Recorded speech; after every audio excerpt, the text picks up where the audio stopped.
पुढची बातमी पाहूयात। राज्याच्या तिजोरीतून पैसे कुठे चाललेत असा सवाल आता विचारला जातोय। राज्याच्या आर्थिक स्थितीवरती श्वेतपत्रिका काढा। नाना पटोले यांनी महायुतीकडे आता ही मागणी केलेली आहे।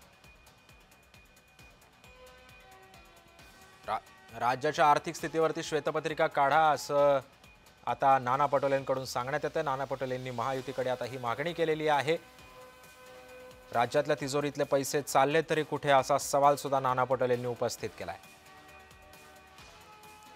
राज्याच्या आर्थिक स्थितीवरती श्वेतपत्रिका काढा असं सुद्धा नाना पटोलेंकडून आता राज्य सरकारला सांगण्यात आलेलं आहे। अशी मागणी तर सुद्धा महायुतीकडे त्यांनी केलेली आहे।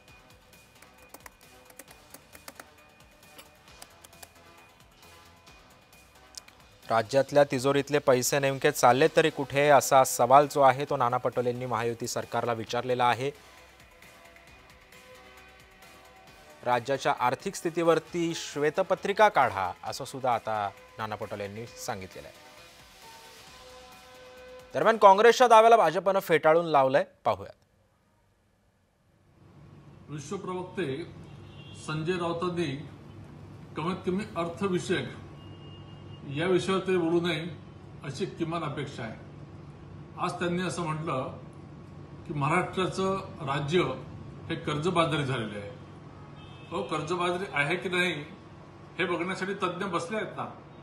आपल्या राज्याचा जो जीडीपी असतो त्याच्या 25% कर्ज घेणं हे सेफ आहे। आज आपला जीडीपी माननीय देवेंद्रजी फडणवीस यांच्या नेतृत्वामध्ये 500 ट्रिलियनच्या वर म्हणजे 50 लाख कोटीच्या वर गेलेला आहे। आणि त्या 50 लाख कोटीपैकी 9 लाख कोटी जर कर्ज असेल तर ते 20% कमी आहे। त्यामुळे आपण सेफ झोनमध्ये आहे। हो, आम्ही कर्ज काढणार कारण आम्हाला कोस्टल रोड सारखे अजून प्रकल्प करायचे आहेत, अटल सेतू सारखे प्रकल्प करायचे आहेत, मेट्रो, बुलेट ट्रेन अशा प्रकारचे आम्हाला नवीन प्रकल्प करायचे आहेत।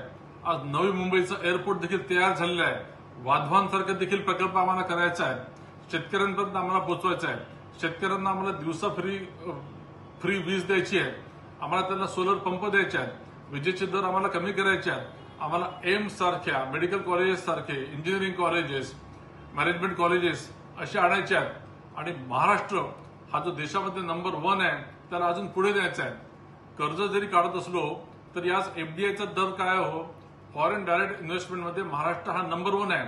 तुमच्या काळामध्ये जेव्हा नशेबाजी चालायची तेव्हा एफडीआयमध्ये आपलं राज्य 5व्या क्रमांकावर गेलं होतं। आज आपण एफडीआयमध्ये नंबर 1 झालेलं आहे। मला असं वाटतं की कृपया आपल्या महाराष्ट्राची आर्थिक विषयक स्थिती तुम्ही कमीत